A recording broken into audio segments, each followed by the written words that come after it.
Hi, I'm Wei. This is our project, the simulation and programming of an industrial robot cell. And my team members consist of... I'm Kevin.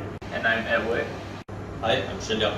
The objective of the project is to develop an industrial robotic cell that can perform automatic assembly of Raspberry Pi controllers with their casings. It includes integration of an industrial robot with several devices such as programmable logic controller, the PLC, sensors, and HMI device, a vision camera, and a vision controller. Mechanical design, fabrication and assembly, electrical wiring, simulation, programming, and testing are all done by the students.